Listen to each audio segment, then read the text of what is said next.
Director of Digital News Media here at AFCEA International, and I'm sitting down today with Alec Longarzo, who is the Director of Defense and National Security at eSimplicity. Thanks for coming in today. Thank you for having me. I'm really excited. I've watched a couple of the podcasts before. It's always a pleasure to be invited. Oh, well, I'm so glad to delve into all things that you specialize in. So maybe we could start off and kind of tell us about where you work, and kind of maybe even before that, what's your journey to kind of get to that got you to where you are at eSimplicity? Of course. So my journey started as a child. My father was in the Army. We traveled a lot, got to see the world, and kind of was used to the Army lifestyle, and I loved it. And a lot of my friends, they're now in the Army, and their parents are high-ranking officials. So it kind of in my blood. My grandfather was in the Army, but myself, I went the civilian route. Went to school at Kentucky for a business degree, double majored in finance. At the time, my dad was sending me Shipley documentation. Within the BD world, Shipley is like the standard process for doing BD to the government. I was like, Dad, why are you sending me this stuff? I'm in finance right now. I'm in accounting. Kind of fast forward to the end of my kind of college career, I didn't really know where I wanted to go. And he said, hey, there's a great environment in the DC metro area that you can support the government. There's always work. It's a pretty financially stable environment. So that was kind of one route. The other was, do I go the finance route to Chicago or New York? And I chose the one that I could build relationships with and could leverage friends and family, and also my father, who was in the business after he retired as the Army CIO for the War College. Fast forward there, my first job was with CGI Federal within the healthcare group. So a little bit kind of deviation from my background and experience growing up, but really eye-opening to growth. So BD, capture, pricing, finance, all the kind of components to go after work in this Fed space. And then I was working in the BD side and raised my hand saying, hey, I'm selling all this stuff, but I really don't understand what I'm selling. Can I go work on a project? Can I go work on this over here? Can I go work on that over there? And to me, that was very eye-opening and something I recommend everyone tries. Like put your feet in different scenarios to really understand what you like. I realized pretty quickly, I loved the BD growth. I loved how different it was, how often it changed. Like every week you're working on something a little bit different. Spent a couple years there. Got my master's in between CGI Federal and my time with a company called Excella, which was really exciting, kind of a modern software. They were really at the forefront of doing DevSecOps, really DevOps at the time for USCIS and DHS under Mark Schwartz. So really, really cool, pivotal software change. So learned a lot there and had great experiences. And then fast forward a little bit, about 3-4 years, went to Decode, which is a really cool kind of incubator startup type company that's bringing dual use tech into government. So my role was within the growth space of working with government to really identify kind of horizon scanning and future tech or commercially viable tech and bring it into the government space. So met some really great people, learned a lot. Kind of really cool to see the future of what Gov's kind of looking to ingest. And then where I'm now at is eSimplicity. It's a really great, small, women-owned business company. We've seen rapid growth over the last couple of years. I lead our growth for our defense and national security accounts, which is everything from staffing people to identifying opportunities and looking kind of forward at how do you grow as a company. And we really specialize in kind of in solving really tough challenges and improving on the health side, improving care for millions of people. On the defense side, really making mission impact outcomes for them. So we specialize in a couple of areas, so modern software dev, data science, machine learning. And then on the other side of the house, we do a lot with RF spectrum management, so EMSO, EW, and that's a really hot topic right now that I'm certain we'll get into. But really had a great childhood that led me into this career, and had one of the best mentors, my father, who kind of paved the way for me and taught me all his lessons. And I'm eternally grateful, and it's been a fun kind of, 10, 15 years now. Right, sure. That's amazing. I love hearing about your journey and And I know it's not always easy to be a military child, especially if you don't go into active duty. But I love that he helped carve a path for you, and you found something that really speaks to you, and kind of on that financial side, but technology side and growth of business development. That's pretty fascinating. And it's really fun. The audience doesn't get to see us, but we just spoke to Mr. Mike Black, who my father worked 10 years ago, and now I'm crossing paths with him at AFCEA, which is really exciting. Right, yeah. And then tell us, I know you have a master's degree from GW. Tell us about that journey kind of and how it contributed to your professional and personal growth. Yeah, of course. So going back, I got this at the end of my kind of term at CGI. So I was on a project team and quickly realized project delivery is not something I love. So while I was on the project, 'cause I still wanted to kind of put a couple of years towards that and really invest my time into learning instead of kind of putting the red flag and jumping out. I said, hey, this is a great time for me to go back to school and really learn something that I can take to my next role. And cybersecurity at the time was really hot. It was kind of the new kind of craze and topic across government. For me, it also, if you understand cybersecurity, you understand IT in general. So it's a great opportunity. It was a terrific program out of GW, which I think is in partnership with the Department of Homeland Security. It's an accredited organization. My professors were former admirals or current military personnel, or Navy Federal Credit Union CIO was one of our professors. And I had access to a community that was vastly different. It was a lot of the Intel community. So not only just education, but community building. It was really impactful to kind of see the other side of the house and meet different people from different backgrounds. Right, sure. And was it useful to get your master's degree kind of while you already had work experience? I was talking to my son this morning. He's a senior in college, and he's so excited to graduate and go right into the workforce. He's in computer science, and he just can't wait to, code and make stuff. So, but one of his friends is applying right now for grad school, and I said, oh, does that make you think he'd like to go to grad school sooner than later, or even if at all? And he's so ready to be done with school. He's like, no. And then I have a daughter who didn't want to go into the workforce and got her master's right after getting her undergrad.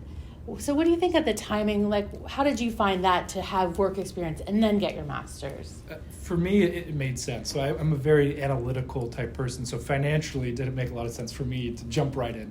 I needed a little bit of that income. But that aside, the experience that I had on the job really enabled me, once I got my master's, to figure out, what am I applying this to when I'm going through this program? I think if I was straight from school, it'd be, I'm taking this all from an educational standpoint, which is great, I'm learning, but I have no real world application I can apply it to. So for me, that's really what it was.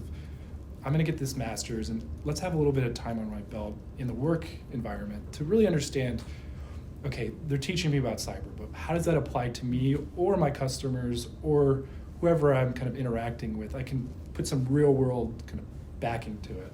So that was really important, kind of how I thought about it. Right, sure. Yeah, and it helps to have a job also. I know my daughter can't wait to make some money and not be a poor grad student, And it's tough. And school's kind of gotten crazy with how expensive it is, but you've also got to think about the investment. So maybe 1 year after you get that, is it worthwhile, or kind of in 10 years, is it something that's impactful? And kind of for everyone, it's different. For me, it was kind of the right timing, and it was a little bit slow at work, so it kept me motivated. It probably was one of the best things. Right, sure. And then kind of, you talked about your previous roles. What are some lessons you, I guess, can look back now on that you have brought with you that are now helping shape your approach to business development and the work in your field?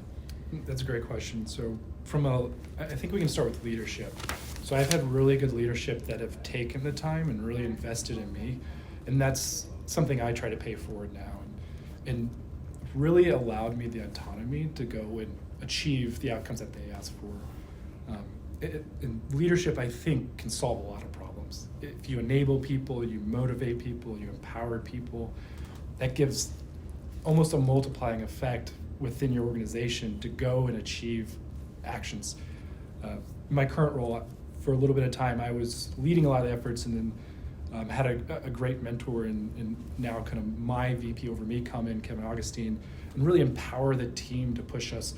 And we've seen exceptional just kind of ability to go after stuff and look and kind of support the efforts.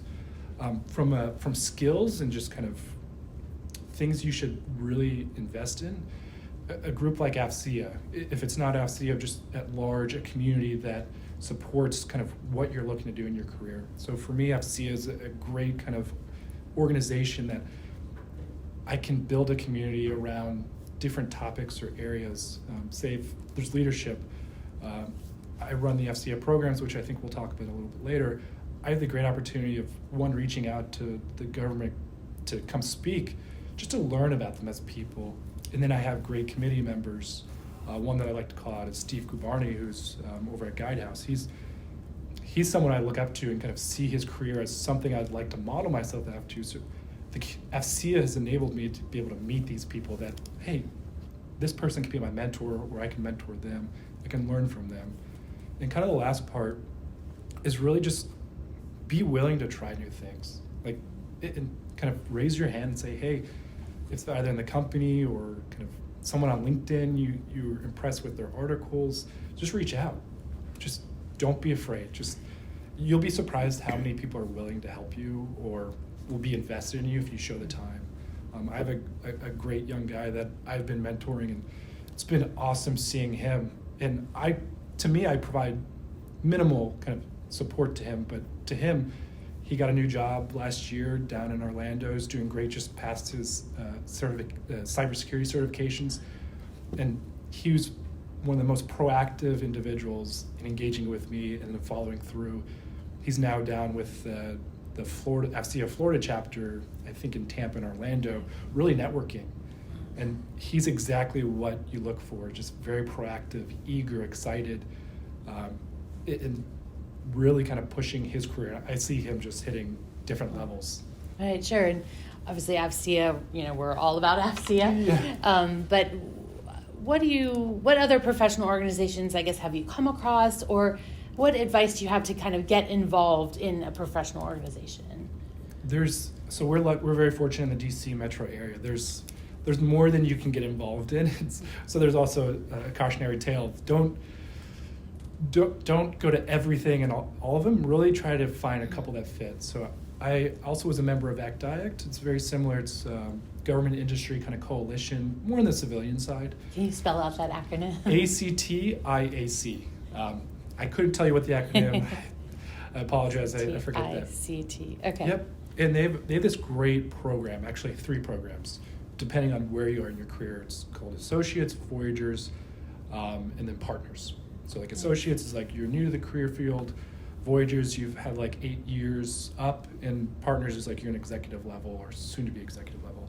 I went through the Voyagers program. It was fantastic. It was a 9-month rotation of, I think we had 15 or 20 government, 15 or 20 industry, and really just kind of worked through leadership challenges and problems. And we did some really cool scenario-based exercises and just built relationships. And that's the way kind of the dialogue was increased between government and industry. So there's a handful. The best way to really find out about them is ask people in your company. There you go. Go to the BD people. I'm sure they're involved in a lot of them. Oh, interesting. Yeah, that's a major tool then in business development of building those relationships. Yeah, I never thought about that being on the reporter side. But. And one thing to think about is if you're at a large company or if you're at even smaller companies, if they're sponsoring any of these associations, there might be some kickbacks, I guess, or benefits of these sponsorships. They might have extra tickets to go to events. So talk to your communications or marketing team and see if there's any events coming up that maybe you can attend with whoever from your company. Yeah, that's a great tip. Yeah. And I guess kind of you're in this military technology space, health technology space. How did that first spark your interest? How did you know you kind of wanted to be a technologist, so to speak? And then kind of how do you keep up with the rapidly changing craziness of this field? That's a fun question. My father was, oh man, he was artillery, then went to kind of network engineering, and then became the CIO. So I'm kind of from the environment that I was in, I was kind of like, IT was always around us. He always had new computers and was always testing out new things for his workforce at the Army War College. So we were always around it. For me, it was really exciting because I saw that change. Even through when I started CGI, which, if we're going to talk about just software development as an example, waterfall was like the thing. Right. It was very like long drawn out development process. And then Agile started coming. I'm like, what is Agile? Like, what are Kanban boards? What is Scrum? Like, and it was actually on the project team that I was exposed to a lot of this. On the BD, and I think I was very fortunate because on the BD side, you're always playing catch up. Like, what's the new technology? And it's hard. But when you're on project, you're kind of aware, at least at a small scale, of what's going on. So really that started piquing my interest of the customers asking for this. And they're saying there's novel, new ideas to improve the outcomes. And that's really what we do at eSimplicity is what are the current technologies or practices that we can implement that increase value or speed up the value to the end user. It might be the government or it might be us as citizens. And that's really where I try to keep an eye on. And I curated my LinkedIn, and this is something I recommend everyone try to do, is I curated the people that I follow. Mm-hmm. This person's really strong, like Chris Hughes, Costa Calpo is like really strong in the cyberspace. Brian Kroger, Carlo V-Ray, really in the software movement, and kind of copy that model of I've got really unique kind of people that provide me with the information of like, this is what you should be thinking about, this is what you should be talking about. And then as the programs, it's really fun because I get to go talk to government, say, hey, what are the hot topics? Like, what are you all interested in? And I have to be knowledgeable enough, and I always have people surround myself around really smart people, of what are the topics that people care about?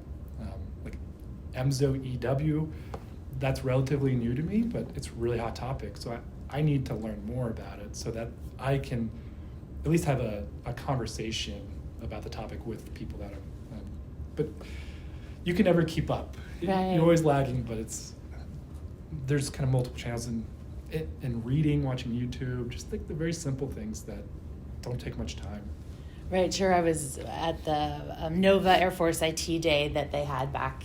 You were probably there as well. I saw you back in December. And one of the speakers was talking about how the Air Force is going into offensive electronic warfare, where they had always, been defensive for their aircraft. And I thought, I'd like to learn more about that. We kind of joke at home, like if the microwave's going and you're on your cell phone trying to scroll on social media, it's jammed, and that's kind of a little, understanding of kind of how that works. But to be able to delve into topics like that. But it's also hard if, it's a military technology that's, classified, or, a lot is at stake in the EMZO RF field. Kind of what are the things you're looking at there, or how are you going after building that body of knowledge for yourself? So I'm fortunate I have, at least within our company, really knowledgeable people within this space. And by no means, I can talk more on the software side and data side than I can on the Spectrum RF EW. But I had a conversation yesterday of just kind of learning what are the programs we're supporting, or hey, I see this new directive that's coming out. Can we sit down and just really talk about it? And I'm fortunate where I have people on my team and even people outside that I interact with that can break it down.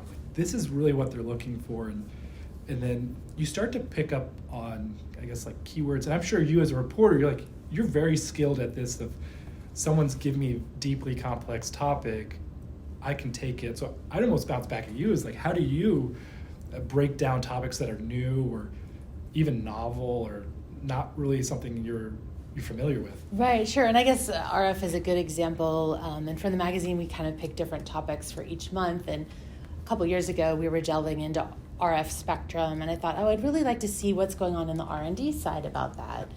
And so I reached out to people in Finland, there were a bunch of researchers. Nokia is a big, company over there, and there were a lot of researchers I kept seeing that were delving. They were associated with Nokia, but were also in, the University of Finland and Helsinki, and so I was speaking to them on the phone, just kind of delving into going right to the source of, an engineer or an electrical engineer who's researching these topics. And I guess as a reporter, you have to learn to listen. I have a degree in economics. I'm not, a nuclear engineer or an electrical engineer. So there are things that I may not understand, but I know how to listen for things. I guess that's a skill to develop. And then sometimes it's going to be overwhelming, the information that's coming at you. So you just take one piece at a time and break it down and understand, this is what they're talking about here, with this type of RF spectrum management. And, you just kind of have to break it up into pieces and start slow and also give yourself time and patience to learn something. That's, I think, the key thing. Don't think you have to know it all. Give yourself time to delve in and, over time learn. That's helpful advice. And I'd even ask, a lot of times listening is a challenge if you're trying to kind of copy and write. There's probably a skill set there of, do you have shorthand or do you record? Just kind of. Sure, and thank God now for AI. And, I waited years for a transcription technology. We used to have a colleague who's now retired, used to have a fancy pen that was would write, but also be electronic, and it would record, and she would know in her notes where certain facts were. And then our old editor-in-chief, who's retired, used to have a kind of a doctor's office, foot pedal kind of playback of the recording. Everybody had their kind of method, but it wasn't until a couple years ago with the breakthrough of AI and recording and the transformation from, sound, what people are saying, to digital words. Mm-hmm. That has been a godsend, a time saver. It's really cool you bring that up, because it's something I attended. It was either a meeting or I used a recording that transcribed, and then I threw it in ChatGPT and said, just summarize this for me for an out brief. And it's amazing the pace that technology went. I think we were talking about that. Is within 5 minutes, or actually 30 seconds of me throwing in there, it's here's my out brief to the people that couldn't attend. The bluff, the stories, and it's incredible what we have at our fingertips now. Yeah, and this whole year I think is going to be so exciting. Zero Trust kind of dominated our space in the last, 2.5 years, and now AI is just everywhere, and I think we're going to learn so much more about the possibilities. And I think I kind of had the hairs on the back of my neck stand up, because somebody was telling me AI is going to be just in everything, and it's just going to be the way of the world, how internet is, connected. It's just going to be like that with AI. And it's really about embracing it. And I think AFCEA is having an emerging technology forum soon, aren't they? Yes, in March, it's the TechNet Emergence. We have different committees from AFCEA, like the Intelligence Committee. This one is helping put together with the Technology Committee and our event staff. And that's going to be in March. And it's a brand new event. It's very exciting, partnered with MITRE, and to bring in, emerging technology experts from the government and industry to kind of say what's going on and kind of help provide that strategic growth that you're looking at from technologies. It's exciting. We're at this really pivotal point where technology is far exceeding our ability to keep up with it. So it's perfect timing. And I know we have some great headliners that are coming in, so I'm excited for that event. Oh, yeah. Let's see. I wanted to ask you we were talking about your skills and how you have your master's degree, but how about certifications? Any specific things you recommend there, or what you have gone after for business development, or I don't know, what's important there to do? Yeah, it's a great question. For business development, maybe not a certification, but a training and understanding. So Shipley is pretty much the number one process to follow for kind of BD growth. And I'll say growth because it's multi-stage. I was fortunate. I've attended probably 2 or 3 sessions. So it does everything from the BD, when we think of the actual business development of identifying deals, reviewing deals. So it teaches you how to do that, a foundational. Then it teaches you what's called capture, which is we take the BD or the opportunity that the company has identified. How do we go after it as a company. So it's like, how do you gather intel? How do you shape your story? And this is why I love kind of the growth role. It's like, it's so exciting. It's when we talk about technology changing, it's like new problems and trying to integrate new technology. Capture is that role. If you love solving problems, solutioning, that's where where those type of people fit really well. And the proposal, it's like the government has different ways. It's either written, we're seeing orals tech challenges. Shipley gives you a really good foundation, and they do kind of a couple day courses. You can either go through Shipley, go through my friends at Red Team. They do a great job of doing the training. From cybersecurity, it's heavy cert based. So in hindsight, my degree was more on the policy advisory side, which I think a master's makes sense. But if you're going more on the engineering side, certifications are really important where you want to go. There's a great website online where it shows you kind of the mapping of, depending on your skill set, your career kind of field where you want to get in. There's like almost a pipeline of, these are the certifications you get. So like for baseline, it's like SEC Plus. If you want to advance CISSP, those are great certifications. From just like a just non-traditional education based, the best thing you can do is just learn from mentors. Like reach out to CGOs or other BD folks and just see if they're willing to work with you.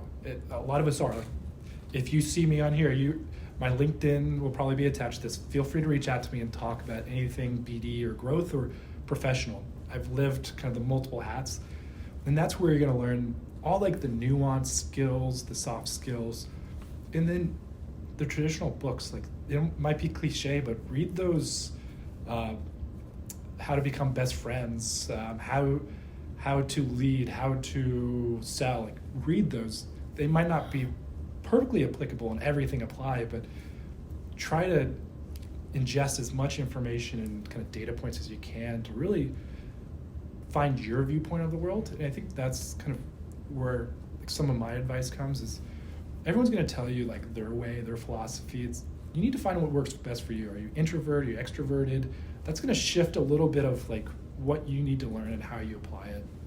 Right, sure. And how hard is it to navigate kind of how the government, especially I guess in our space, in DODs particularly, is going after new business or telling industry, what they're going to be doing? I know there's obviously broad agency announcements. There's OTAs, other transactional authorities. There seems like there's new things that, like, back in the day, I worked in the renewable energy industry, and it was just proposals. We would ramp up for a proposal once or twice a year, and it was a nightmare. We all worked 24 hours in writing these proposals, and it was like this huge document that you then submitted. What's it like nowadays to kind of, I guess, track the different things that the DoD or government is putting out about how they're going to want a service or a product or a technology? I'll be pretty blunt. It's really hard. Yeah. It's very hard. So the government does a pretty good job of providing a forecast. So most agency websites, or they have industry days, and even FCA hosts a lot of these events where they say, here are the things that are going to be coming out. Like, that's great.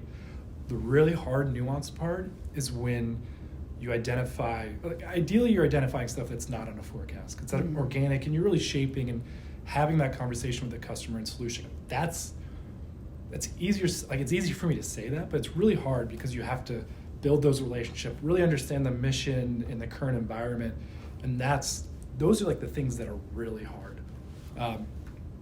Having that relationship really is the driver for a lot of this, and it takes teams. I actually just responded to Brian Kroger's post about company overhead.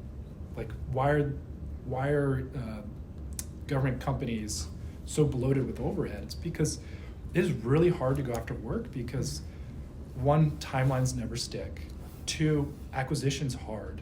And 3, just really understanding the environment ecosystem. That takes a lot of people and resources to bid. So we're pretty, I think we're pretty balanced. Like, we're very strategic about what we go after, but there's volume because it's not a certainty. It's an open market for the most part, and it's very competitive. There's a lot of companies like eSimplicity and others.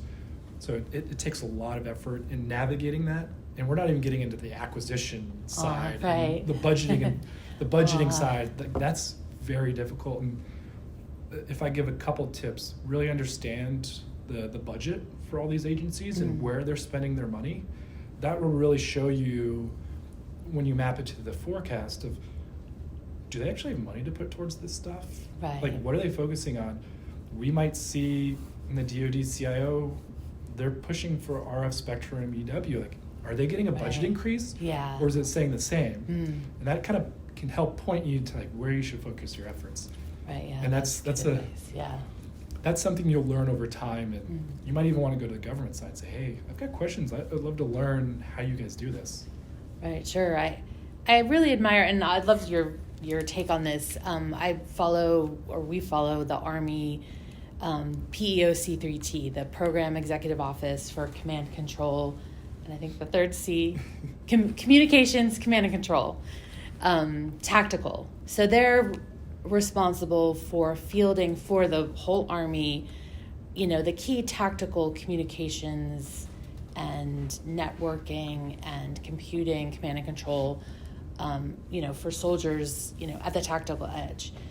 Handheld radios, satellite connections, and they've taken this approach, started years ago, where they were doing 2-year sprints of trying to get technology, and they call these capability sets.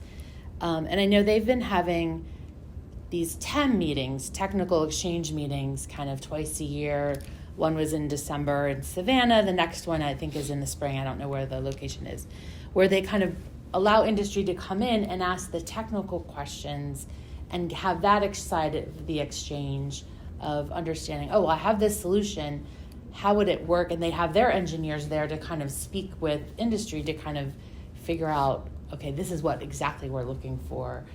I guess, have you been involved with that, or are there other examples that are helpful kind of on that side that's more, that part of the business development? Yeah, and I love when the government does that. The engagement and education and sharing of information is how we actually build better outcomes. So we've seen it in a couple spaces. So we're looking at NTIA right now, their Spectrum group. They actually had a really cool, we've had multiple RFIs. So RFIs are good foundational for the government to understand like who in the market can support this effort. And I think that's usually the first step. And what NTIA did, and I've seen some of the Software Factory and a lot of the other organizations, Justin Finelli and his group, Navy CTO when he was previous PO Digital, he did it great. Really engaging with the industry, but using NTIA as an example, what they did is they actually had kind of a program oversight, very similar to what you're talking about. Is they invited everyone that responded to the RFI and said, hey, come, we're going to brief you on what our outcomes are. So not requirements, but like our outcomes. Here's the outcomes, and this is what we're thinking about doing to get to those outcomes. So we're going to use DevSecOps. We think maybe doing MVPs to kind of really push value, but at a low impact kind of cost. And that's the approach. What are all your thoughts? Pause, and then let the audience just kind of engage. Ideally, the next one would be in person, so we can get on a whiteboard and really think it through. But what becomes a little bit of a challenge is you can do this, and because the government has to share the information freely to everyone equally and fairly, a lot of companies won't want to go up there and show like this is our solution. Right, so it kind of becomes, it's almost a challenge. Like it's a give and take, and it's a hard one for the government, a hard one for industry to kind of really come together as a group and say, hey, this is how we're going to solve this. I think you can do the foundational, and I think from there it's upon each company to go and say, hey, we'd love just to sit and whiteboard our thoughts. Like we want you to pick apart our kind of approach. And what this actually does from like a BD perspective and company is you're testing your response to them. Like you're testing, like this is the solution we're gonna provide you. I'm gonna test this thesis, like if we're thinking like in that manner. Are our assumptions right on what we're gonna sell you? Because a lot of times it goes, opportunities out, is out in the ether and like people are aware of it. An RFI comes out, you respond, and then you respond to the RFP. But all the really good stuff happens in between. That's where like C3T it's really impactful because they realize, let's really be sure of what we want to do and map that to the capabilities of industry to make sure that we're meeting and let's do sprints. Like, we don't need these 10-year huge investments. And it might be through a SIB or an OT that cost me $500,000 to test this. And if it flops, it's not a problem. The way we like to think of eSimplicity, and like what we really push for, is high impact, low cost, low risk. So MVP is a really great way to scale. If we're talking about software development or an application, let's just take one little piece that you're struggling with. Let's build that. And you can test us as a company. And we also recommend you bring in 3 or 4 companies to build something similar and compare them. And you're seeing the value of what the capability of the company is, but how do the people work? How do you interact with them? And your investment's maybe $2 million to $4 million. And then you can select who you want. And then you can do a $10 to $100 million contract, and you're very certain of who you get versus right. We can hire really good writers, we can hire really good orals coaches, we can train up our people really well on coding challenges, but this is a real world way to showcase what the company's capabilities are. And I think that's, Decode was pretty good about this, thinking about unique, novel ways for procurement and acquisition to really drive value and not get caught up 1, 2, 3 years down the road. Right, sure.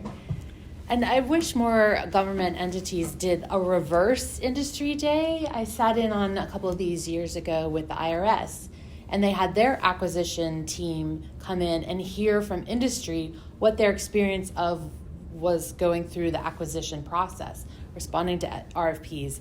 And they had no idea what it was like if they changed wording in something, how much the industry, was impacted by that. So it was, I wish government and DoD would do more of that so they knew kind of what it's like to be on the other side of things. It's really timely you brought this up, because this is something on Brian Kroger's post about kind of bloated overhead for companies. And I had a really good experience with Act Voyagers, which is the government to industry leadership program. We spent a whole day doing a reverse industry day of, we're going to release a solicitation, we're going to have you attend an industry day, we're going to have you write a proposal.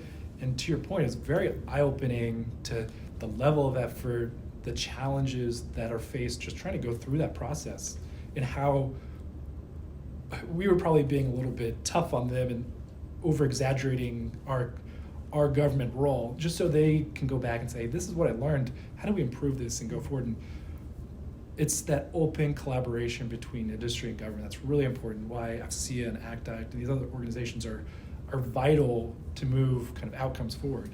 Right, sure. And I love hearing about kind of your workspace and business development, but I always like to ask people kind of what it's like on the other side. What do you do outside of work? And then kind of how do you balance kind of that, professional development and your work responsibilities with your family life or outside work life? I love this question. I think you have to be very intentional about kind of that separation. And even we spoke about this of FC has this great space, and you can create the separation of, once I'm in these walls, I am here to work. Once I leave, I'm out of there. This is something I'm working on, and kind of anecdotally, my daughter, who's about almost 3, she made this abundantly clear that I cross these boundaries too much. She brings me my phone thinking I need my phone all the time. I'm like, okay, that's enough for me to know, like, Daddy's on his phone too much. We need to separate work and time with the kids because they're at daycare. But eSimplicity is a really good company, and I think, one, find a company that understands, and we're fully remote, so that helps a little bit. But life is part of your work too. Like, my kids will be sick, they'll be on the calls. As long as you get the outcomes that we've asked you to do, we don't care about the hours or when you do it. As long as it doesn't impact the team or our outcomes, we're okay. That's one of the biggest things. Find a really good company, and great leadership with Nam and Antu. 2, it's be very intentional about, I have a schedule every day of, my wife and I both pick up our kids. I leave at 4:15, I get back at 4:45, and I'm back working. But I'm very intentional. I'm not going to miss this unless it's really important. But these are the boundaries I set. And if you need me, you call me. And I think it's really being clear with your team. I think anytime you have ambiguity of, like, what are they doing, and the people that I manage, I don't care what you're doing, where you are. Just let me know if you have to step out. if we need to flex your schedule, that's okay. Because if your life outside of work is unbalanced or hard, then it only makes your work harder. So we want both to be in balance to make sure that we are as productive as possible. And I think it's like there's some fun, and your life is part of your work too. And for me, it's my life's been it's shifted a little bit. Just I have almost a 3-year-old and almost a 1-year-old, and that's my focus. So it's spending time with them. I understand I'm not going to have these years don't kind of come back. So it's really enjoy them.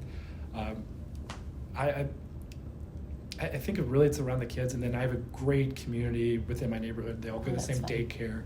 So I found my community outside of work. So I have SIA and I have my work community, but I have my community outside of work, which is a couple guys or a couple families that we really get along with. We do activities, we go to events, we do sports. It's really kind of helped keep us grounded on stuff outside. And it's funny, they don't do anything within the government space. A lot of them are in the finance world. So it's really cool to pick their brain on like, okay, what's the market doing? But two, it's nice to have that separation of, we don't talk about work because I don't understand the work. Right, so it's really nice kind of separation.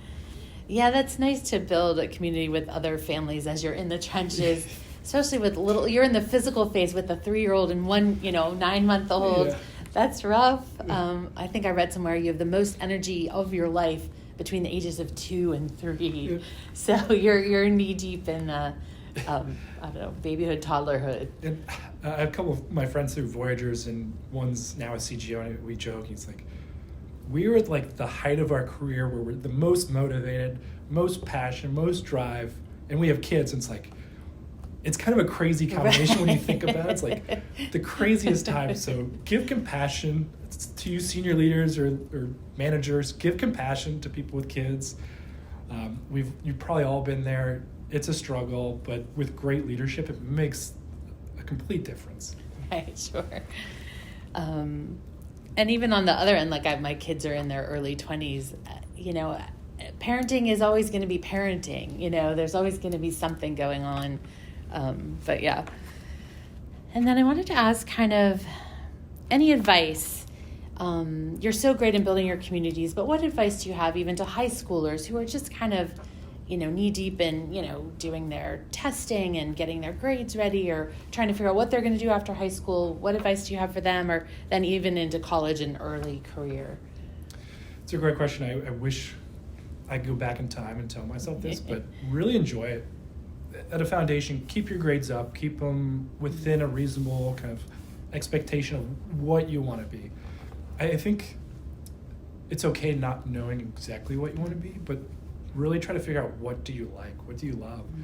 Are you a musician? Do you love working with your hands? Do you want to be a plumber? Do you like IT? I was very lucky where we had a kind of vocational school built into it. So like IT and wood shop and all that. So it gave the opportunity to go try different things. That's kind of just generally my advice to a lot of people is go out there and explore. What you're currently in now isn't going to be something you have to be in tomorrow. We have great flexibility, and kind of why I picked the DC metro area is there's a lot of opportunity out there. It's really upon you to figure out what it is, but never feel like you're bound to whatever you're doing in that kind of current time or instance. Like, there's a lot of people in this career field, and you said you're an econ major, and now you're a reporter for FCA. Like, what you think you're going to do today might change, and that's okay. So explore. Mm-hmm. And if you just have that feeling inside, that intuition, make the pivot and try it. And you might find this new kind of path I'm going is perfect. Or I actually really loved what I was doing. So, and don't think like you need to get everything done tomorrow. Like, we don't have to be professionals right away. I have a lot of friends who, after college, they spend a year just backpacking, and they're doing great career-wise. It's really understanding what you are kind of focused on, and then just kind of the same themes, like build your communities within like high school. Like, I played a lot of sports, but I also had I loved doing pottery. So I had like my friends, like for 3 years straight, we did pottery and art, just kind of outside of it. And that was like my group. And then I had my sports group, and I had my kind of IT group that we did stuff. Like, find your little groups and figure out what they're doing. And be like, hey, can I just join you? And that's a great thing. Like in college, figure out what your friends are doing, or upperclassmen, like what groups are they in? I was part of a business fraternity, and like that was great. Like I got exposure to different things because I met someone who was like, yo, you should come out.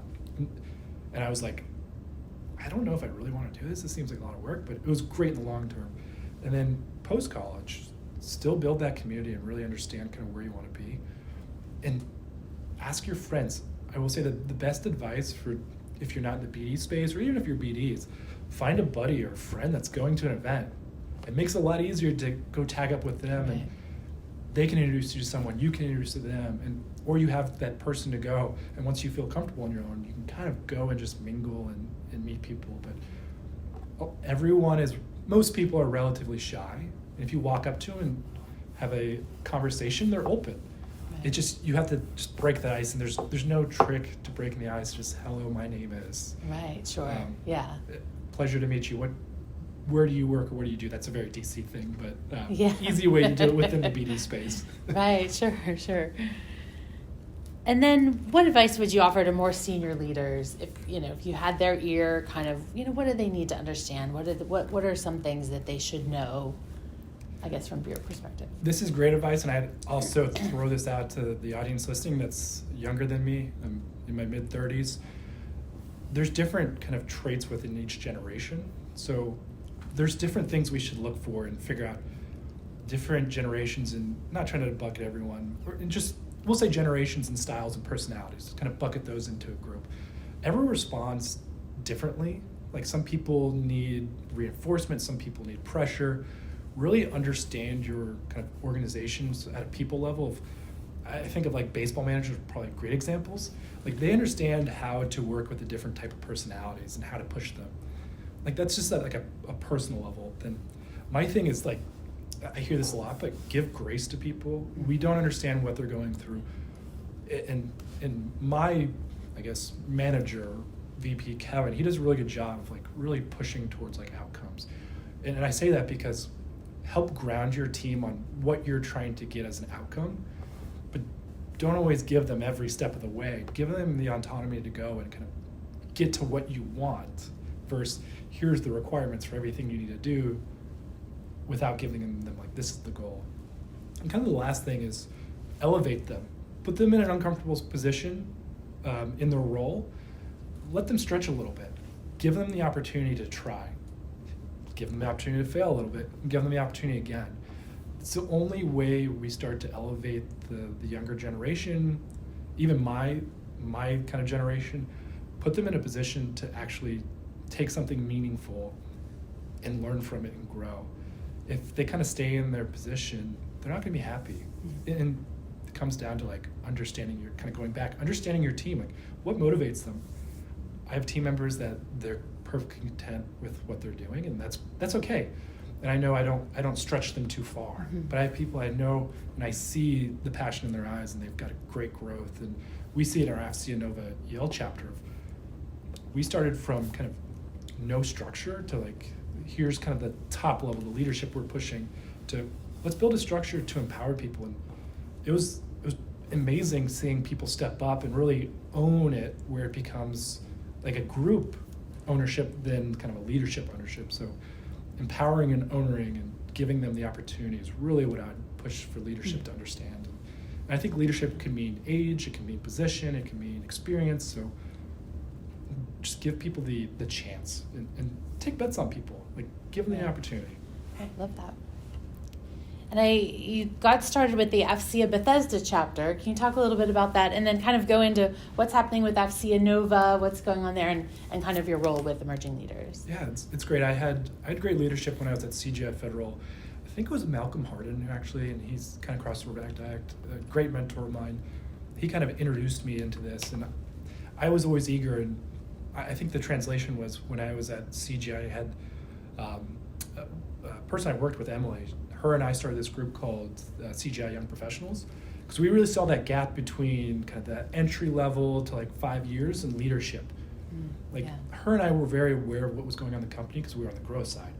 But a lot of our friends who were on the project side, who we had lunch with every day, like all they knew was the project. And that was a problem. Like they didn't see the growth of the company, the direction of the company. So we created this group to really kind of similar to FCA kind of model, like introduce them to leadership, like pair them with mentorship, and then bring in cool topics across the company to talk to. So smaller scale. And he introduced me to FCA, which I'm like, this is perfect. It's exactly what we're trying to do with CGI young professionals.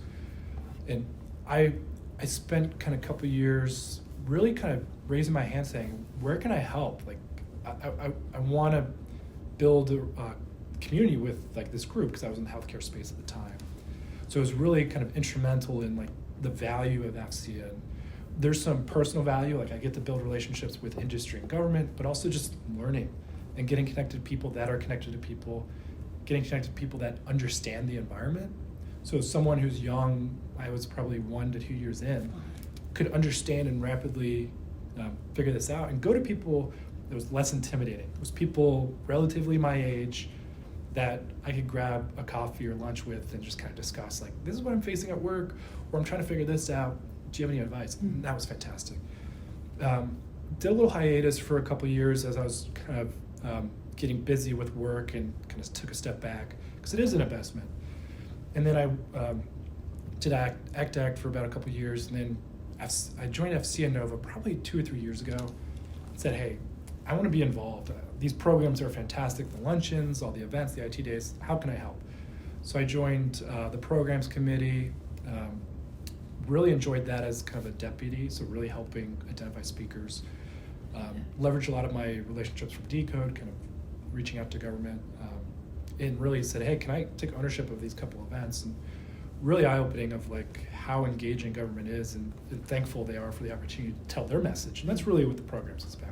Share their message personally and professionally, what's going on. And then I took over programs last year, and have been running that for this year and probably next year. And then have always supported in kind of like an advisory support role to the emerging leaders, which Ryan Mahoney is leading, doing a fantastic job kind of building committees out. He's tremendous in that role, kind of building a community within FC Nova. Really exciting. We have some programs coming up. We have Mr. Kaiser from Air Force Small Business coming in February, I think February 26th, to come speak to the programs. We have from the FCA Nova at large, we have a small business committee, we have an idea committee, inclusion, equity. Diversity, equity, and what's the A? Accessibility. Accessibility, yeah. I think. I should know that. I know, we should know that. We will put that up on the screen, because that's a new program at FCA headquarters and across our chapters, this idea. Yeah. It's very exciting. And we're actually, the programs committee is actually partnering for either our June or July of kind of a collaborative event of how do we bring idea into the discussion, either the people or the topics. So really excited about that, working with the idea team. We also have the Women in Nova, which is a fantastic event, have terrific speakers. We have multiple IT days. We have the Army IT Day coming up tomorrow. It's probably, will be posted after that, but great events to go to and really good topics and opportunity to meet people. And then my programs, we do kind of luncheons every month. We're going to start kicking off some webinars as well. Nice, yeah. With some of our friends around topics like EW and cyber and whatever the industry is really asking for. That's kind of my aspect to the audience is send me what you're interested in. 'Cause I know what I care about, but it's really about the community. Like, what topics are you eager? Is it kind of program offices? Is it opportunities? Is it topics? Love to kind of share those. And then lastly, and the one I'm really passionate about is the ELs. We have a committee now that's leading activities. We do monthly happy hours, get-togethers, and then we're starting to host, and really the foundation Ryan's building is we want to give back and provide some kind of career growth opportunities from like a professional development. So we're starting to do professional development programs, bring in speakers. I think we're going to have an event that you shouldn't miss coming in the next couple, I think, weeks. We're going to have a speaker come, but we're also going to bring someone to do headshots. So really good, like cool opportunities and practical of like, these are things that we can use to actually kind of move the next generation forward. And we started, I think, maybe a year ago or maybe a little bit less than that, with like a core of like 4 or 5 of us that were like really kind of pushing this. I I think last call we had like 30 or 40 people on nice. there. Yeah. So we're starting to build the community, and we're fortunate of the DC metro area that has Nova. And what we're kind of also trying to do is bring in the other chapters to kind of have some collaborative events, because there's Belvoir, DC, Bethesda, Central Maryland, Baltimore. I think there's a couple others. Yeah. There's quite a few in this Potomac, area. Quantico. Yeah. We live in an area where there's tons of AFCEA chapters, and everybody's up to amazing things. So I love that idea. Yeah, and one thing I'd also propose, if you're at a chapter that's outside the DC area, a lot of us still also attend the major AFCEA events. So I think Navy, West is coming out. So a lot of us get together. I think there's a group me, or there's we have a group chat that, and we can probably share it, where during the conference we're all like, what are you doing today? Who wants to grab lunch? A lot of the people, I don't even know them, or I know a couple of them, and it's like, that's how you build your community and coalition. Like, I'm just gonna step out of my comfort zone and go hang out with new people and grab lunch, hang out at the conference. That's been really cool. I've met people from the Boston chapter, the West chapter, or San Diego chapter. San Antonio's got a really great chapter. Sure, yeah. Love Sean down there. Great group. So that's really exciting kind of, and I know FC International is really pushing ELs. So there's gonna be some exciting things coming out. Yeah, that's good advice. So if you're going to one of the big flagship events like West or TechNet Cyber or TechNet Augusta, look out for that. And we'll post that on the screen, what we can find for the group me, or kind of how to get tapped into the emerging leaders community at those big events. I think if you're coming from Allison and is Allison? Veronica. Yes. Veronica's leading it. So those are two great people to meet. They're fantastic people. I try to find them every time I'm at a conference, say hello and hang out with them. So recommend you reach out to them as well. Yeah, I just actually recorded a podcast with Veronica Snell, who's our emerging leader coordinator here at AFCEA headquarters. So she is a great resource. And then above her is Allison Hansard, who kind of was in that role and now is taking on kind of the IDEA program and larger things within the AFCEA membership community. But they're both amazing resources, and they're trying to connect our chapters around the world with emerging leaders and kind of what's going on. It's pretty cool. I don't know if people are aware of the scale of AFCEA and the connections. It's globally. Yeah. And then I kind of have a fun question for you, but before I ask you that, is there any other thing you wanted to highlight or anything that we didn't talk about? I wanted to ask you briefly about kind of your experience with Software Factory, kind of before that was a thing. I found that interesting. Yeah. And then if there's anything else you wanted to highlight. Yeah, so it kind of dates back to CGI to my transition to Excella, where we are very legacy based. So like not Software Factory. It's like low, like give you all the requirements. Here's like 6-month releases or whatever the release cycle is, to Excella, which was doing Agile. And I'd almost argue they were kind of at the forefront of it. They were building the pipelines. They were building kind of the infrastructure, which we call a factory. And I kind of laugh because the factory term has kind of gone rampant across the DoD. And I think it kind of started from Gene Kim's book, The Unicorn Project, and kind of how Toyota brought Agile in, because that's where all the movement came, was Toyota building the Agile process for their plants. And then it transitioned to technology. Gene Kim, who Jeff Gallimore, who was our CTO, or is the CTO at Excella, really pushed that kind of notion of let's bring kind of a factory model to building software. So fast forward, I know Pivotal Labs was really instrumental in kind of bringing that Silicon Valley commercial like capability, where you create the ability within the government, within Air Force, to be able to kind of own the whole environment. So the factory itself, like the infrastructure that they stand up, all the way to the people through kind of paired programming practices, where I, as Pivotal Labs, am going to train the Air Force, sitting like this next to each other, and like we're working on code. That really shifts the mindset of, we don't need to rely completely on the vendor community, and we have some autonomy on what we build. I do still think there's value because of scale. Sure. And we started seeing that movement kind of go into other organizations. So Hannah Hunt, who was over at Kessel Run, she moved over to Army Futures Command and really built up the Army Software Factory, which kind of changed that mindset. I think there is a little bit of a cautionary tale of a lot of organizations want to build their own software factory. I don't know if that's the appropriate model for everyone, depending on your budget, your skill set, and your kind of capabilities.